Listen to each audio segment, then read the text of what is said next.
The Securities and Exchange Commission revokes the registration of Rappler, allegedly for violating the Constitution and the anti-dummy law. The SEC says Rappler violated constitutional restrictions on ownership and control of mass media entities because of funds coming from Omidyar Network, a fund created by eBay founder and entrepreneur Pierre Omidyar. In its decision dated January 11, the SEC en banc says, quote, the en banc finds Rappler Incorporated and Rappler Holdings Corporation, a mass media entity and its alter ego, liable for violating the constitutional and statutory foreign equity restrictions in mass media, enforceable through laws and rules within the mandate of the Commission.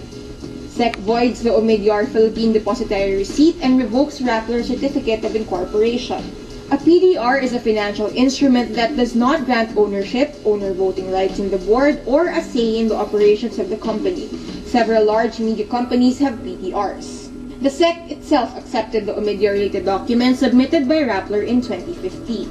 We will continue to hold power accountable, and we will continue to tell the truth no matter what.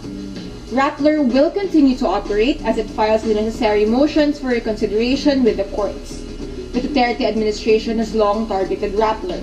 The SEC investigation was ordered by the Office of the Solicitor General, which wrote the agency in December 2016 to investigate Rappler over its PDRs. In his second State of the Nation address last year, President Rodrigo Duterte himself threatened to investigate the ownership of Rappler.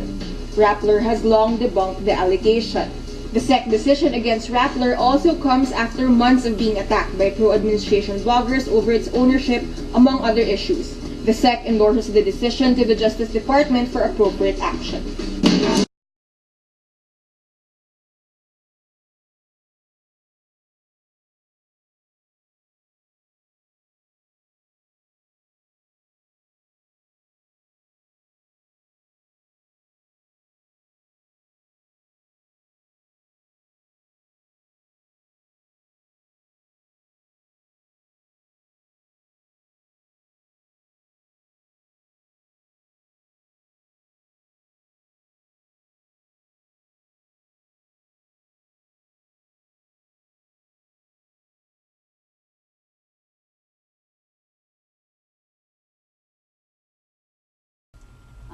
I'm going to say right up top that the speed at which this has happened and the kinds of attacks that media in general has gone through shows a very political nature of this decision, and we will be challenging this in court, right? So the first is really what's the decision say?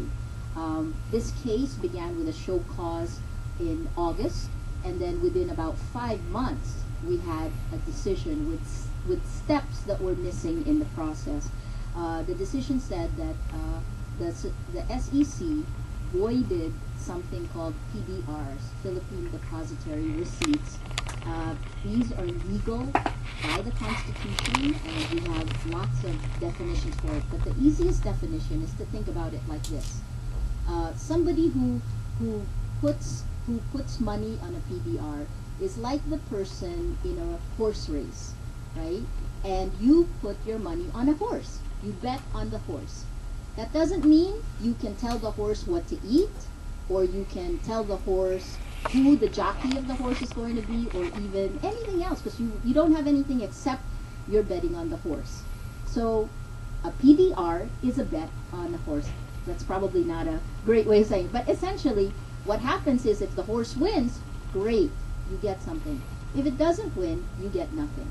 And because you're betting on the horse, you can't tell the horse, you can't tell the owner of the horse how to take care of the horse or how to run the race. That's first on PDRs. We have a lot more legalistic ways of defining it, but we have to simplify what it is. So what the SEC decision did is it voided the PDR of Omidyar Network. If you know Omidyar Network, it is a philanthropic, for-profit and not-for-profit. Omidyar Network is by the founder of eBay, Pierre Omidyar. And they originally backed Rappler, supported Rappler, because they believed that digital technology is global and that we were doing something different, unique, and innovative in the Philippines. This decision will have global impact because we know digital media is global by nature. We submitted the PDRs and they were accepted by the SEC in 2015. Now these PDRs are not acceptable. So I'll leave it with that first, political in nature. We will fight this, and then I'll turn over to Chai to let you know how this affects our operations. Actually, no effect on operations. A while ago, earlier today, we had a general assembly with reporters and all employees of Rappler, and we said that this is going to be business as usual. No changes, marching orders for reporters, still continue pursuing and writing stories and reporting as aggressively as they are want to do, as you, as media also is want to do. And we will continue to hold power accountable, and we will continue to tell the truth no matter what. The harassment, this is not the first time. This has been a continuing wave of harassment since last year. And we've been anticipating this decision by the SEC, and finally it's come. So now it's out there in the open. We know how to deal with it. As Maria mentioned a while ago, we will be going through, there's supposed to be a legal process. Assuming that there is rule of law in this country, we will go through the process. We will go to the proper courts, the proper legal fora, to present our case, to file the necessary motions and what have you. And if warranted, we will even go to the Supreme Court, because this is clearly a constitutional case. This is media, this is a press freedom case, because as Maria said, the decision was just so quick, five months. And just another note on the PDRs, because people are probably asking, okay, if the PDRs of Omidyar are canceled, will that affect the finances of Rappler? Not really, because it's a very, very small percentage of, Maria, you know the numbers better. Yeah. It's a very, very small percentage. Omidyar's PDRs are very, very small percentage of the entire amount of total PDRs that went into Rappler. So the last part of that is PDR means that the company itself, Rappler Holdings, will hold unissued shares. So we won't issue the shares for those PDRs.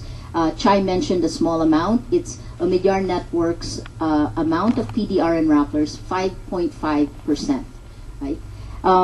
I guess, what are the two cases? What's the impact of this on the Philippines and on businesses that are invested in the Philippines? I think the first impact is that the battle is on two fronts. You have the corporate battle, because you have companies that have invested in the Philippines. Omidyar Network is a company that believed in the Philippines. That's one PDR.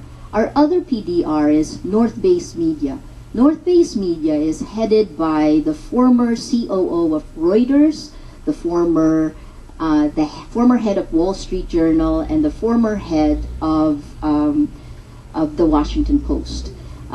They are journalists who understand journalism globally. So they own, of PDRs, 9.2%.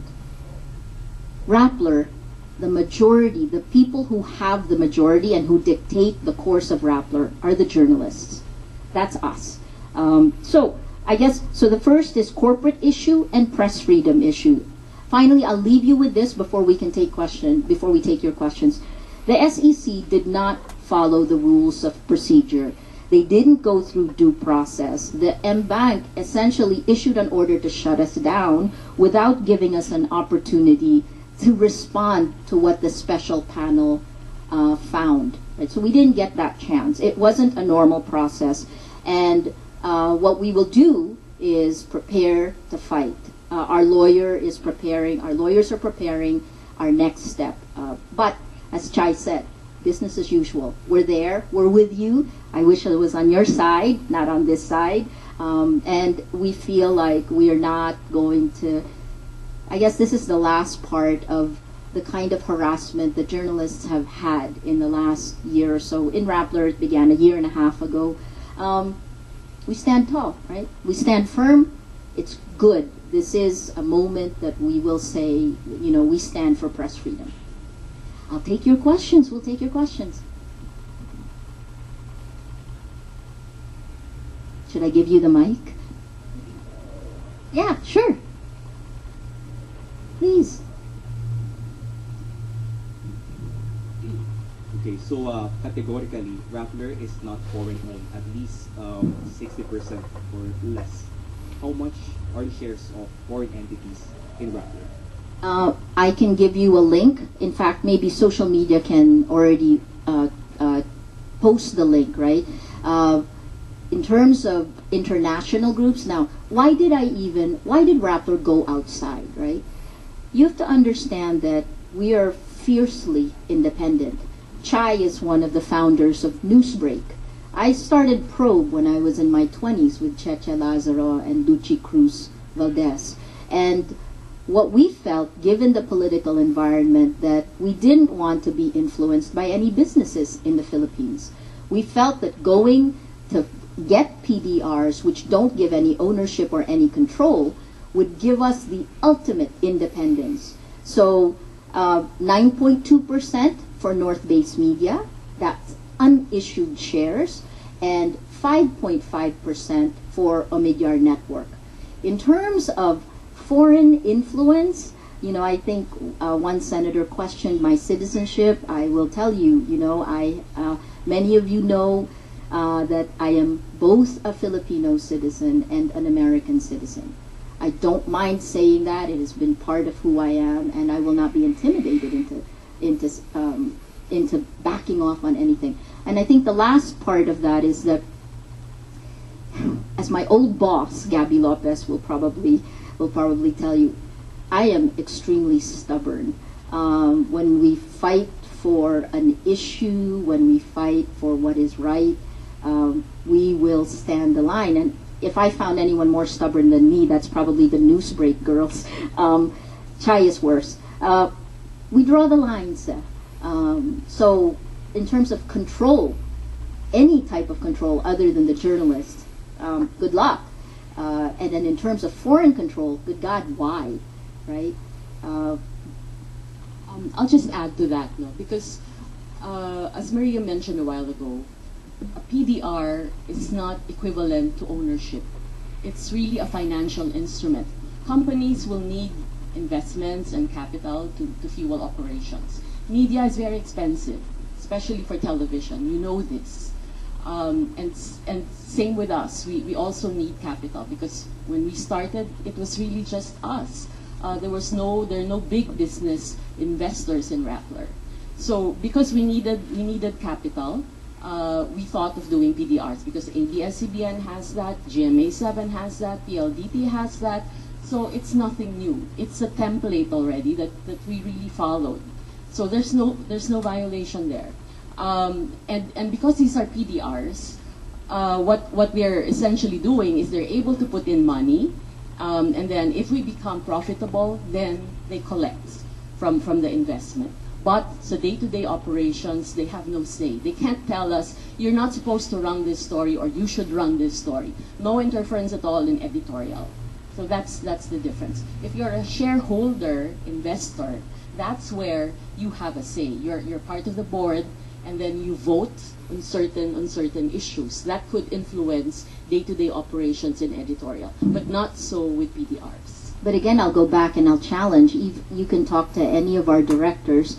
What is built into Rappler's shares is that all economic and editorial decisions are ours. I mean, I've already done other network. I mean, we've worked for other people. The reason why we set up Rappler is precisely for our independence. Thank you for your question.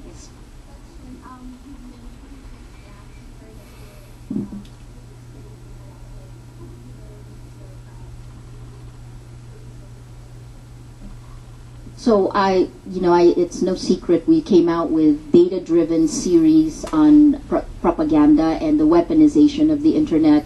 what we see is the information ecosystem of the Philippines has drastically changed, that pro-Duterte bloggers, what was a distribution network that helped then Mayor Duterte win the campaign and become president in July of 2016, was weaponized. And strangely enough, it wasn't weaponized until after he won. Right about, coincidentally, the same time that President Duterte did a 1 month, if you guys remember the 1 month boycott of traditional media, was when the social media machine kicked in. And what we've seen is in social media, anyone who asks a critical question, particularly anyone who questions extrajudicial killings, real people, journalists, anyone who's mildly critical gets crippled, bashed. And that's helped create a chilling effect. And that happened beginning August of 2016. And we began to see it lift slightly a year later in August 2017. I can send you links to these stories. And this is something that we've brought up to Facebook itself, because Facebook is the platform where you've seen massive echo chambers pull on each side, right? And what we want is to be able to get to the facts. What are the facts of the matter? In terms of the rest of your question, this ecosystem was used to cripple journalists. And this is a normal attack. So in October of 2016, after we came out with the weaponization series, I received an average of 90 hate messages per hour. If you're a female reporter, you probably get a lot more. Our Malacanang reporter, Pia Ranada, medyo sanay na rin siya dyan, diba? It's, what you do is you go through it and you get a tough skin. You figure out, what we did is we gathered the data. And then we realized that that is meant to intimidate you into silence. So kudos to the Philippine press. They haven't allowed that to happen. And then beyond that, outside of social media, you've also seen government's own moves, the frequent attacks, and ABS-CBN on its franchise, the Inquirer, it started with the kill list and then the attacks on its owners, and the ultimate last July, the Inquirer being sold. And we came under fire, much more in the line of fire in July at the second State of the Nation address of President Duterte. When he named us, a few days later, we got the first show cause, the show cause order from this SEC. So it's a whole ecosystem. It's meant to help to convince us to follow a common narrative. But what we really believe is a strong democracy is about us doing our jobs. Journalists actually try to point out what things can be done better. You don't do reports to be critical. You do reports to help make it better. And a government that does not see that will perpetually make mistakes. Because if you can't vet it, then you can't come up with the best solution.